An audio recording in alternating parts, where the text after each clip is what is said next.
The United States has moved to calm growing fears among football fans around the world, confirming that recent visa restrictions will not stop supporters from attending the 2026 FIFA World Cup. After days of confusion and viral claims online, U.S. officials have made it clear that fans, players, and media traveling for the tournament will not be affected by the latest immigration measures. Earlier this week, the U.S. government announced an indefinite suspension of immigrant visa processing for citizens of 75 countries. The decision immediately triggered global concern, especially after it emerged that 15 of those countries already have teams qualified for the 2026 World Cup. Nations such as Brazil, Uruguay, Morocco, Ghana, Egypt, Iran, and Senegal were included in the list, raising alarm that thousands of fans might be barred from entering the United States during the tournament. However, the U.S. State Department has now clarified the situation. According to officials,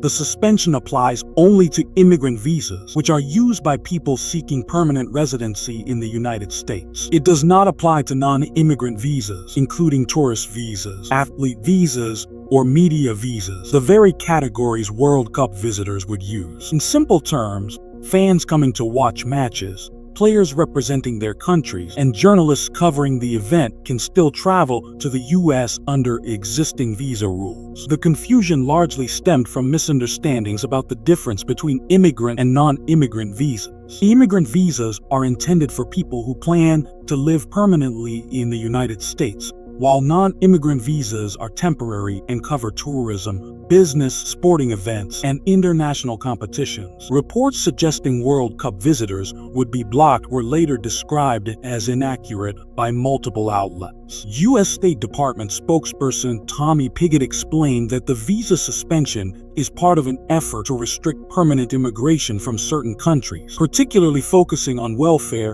and public benefit concerns. The freeze officially took effect on January 21st, but again, it does not target short-term visitors attending global events like the World Cup. FIFA also responded to the uncertainty by issuing guidance to supporters. The organization reminded fans that owning a match ticket does not automatically guarantee entry into a host country. FIFA urged travelers to carefully check official government websites, understand entry requirements, and apply for visas as early as possible to avoid last-minute problems. To support fans, the U.S. government previously introduced the FIFA Priority Appointment Scheduling System, known as FIFA Pass. This system allows World Cup ticket holders to request expedited visa interview appointments. According to U.S. officials, eligible applicants could receive interview dates within 6 to 8 weeks, helping to ease concerns about delays as the tournament approaches. Still, authorities have repeatedly emphasized that a ticket alone does not guarantee admission into the United States. The visa issue comes at a sensitive political moment for the tournament. Reports indicate that several UK lawmakers have called on FIFA to reconsider the United States' role as a host, citing broader concerns about immigration policy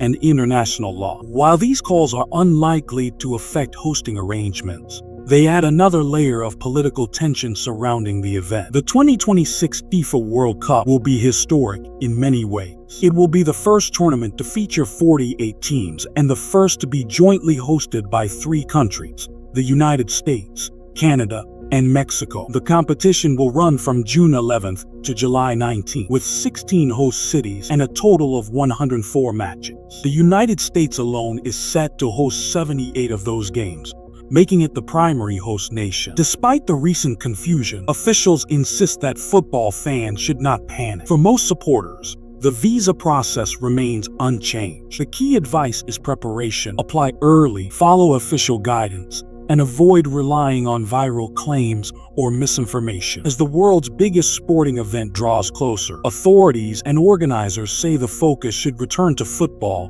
not fear.